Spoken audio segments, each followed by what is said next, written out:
They weren't on the hills. If you remember, David, as a shepherd in the same area in Bethlehem, killed the lion and the bear.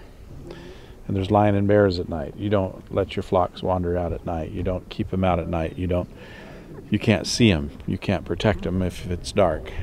Just as we were coming up from Jericho, you saw in the Bedouin camps, you saw them bringing in the sheep. They were bringing in those sheep for the night, and that's what they would do here. This cave, if you were able to get in there, you would see that it's a limestone outcropping overhang. Is what the shepherds would do is they'd bring their sheep in, they'd put them inside this overhang, and they would build a kind of a brush fence in front of it. And then they would sleep where the gate was, or where the opening was to get them in and out. They sleep right there in that opening. And they sit there, and they'll sit there and talk about things, have their little fire, just like we saw in different places, like the camel guys in Egypt. They were sitting there building their fires. They will sit in front of that opening, and that's how you watched over your flocks at night. Not out on the hillside, but in a cave. And they would sleep out, or they're set outside that little gate while the flocks were on the inside. And so when the angel comes, first time it's one angel, when the angel comes and says that Christ has been born and that he was in a stable, they knew exactly how to look. When they said that he was going to be in a cave just like they were. And then they go and to see the Christ child and then make it known. Somebody has to remain and watch the flocks. Now, you can say, well, the angels watch the flocks. We don't know. They can pile brush up in front of that opening and protect them there and keep them in that cave for the night. But when it says they watched over their flocks at night, that means they had put them away for the evening. They're staying in front of the opening in order to protect them. Also, different groups of people may have their own flocks. And so on a large cave, 2 or 3 or 4 different people would put their flocks in the same cave if it was a large cave. And then they could sit around and talk in the evening, discuss things.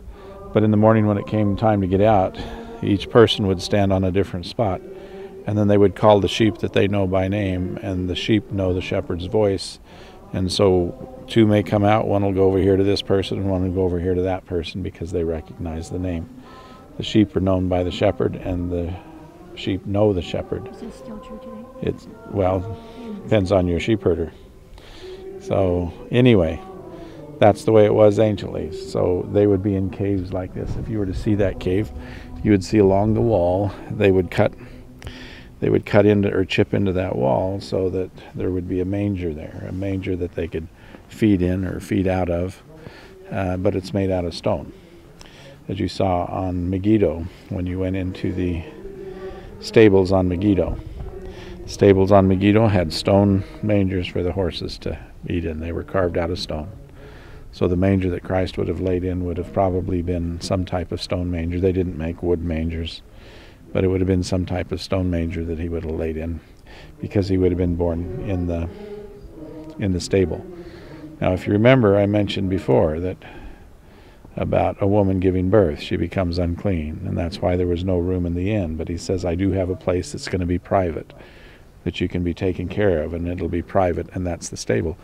That was probably the best thing that innkeeper could do, is provide a stable for him, because there's not room, when there's a lot of people there, for a woman to have a private place when she's giving birth, and she will be unclean and make anybody unclean that touches her according to Jewish law. It might just be a 6 by 10 or an 8 by 10 square piece of carpet or something that she has to remain on until she's able to get off, and that no one can get near her or touch her. And that's why there's no room. There's no room to give birth, is what he's saying.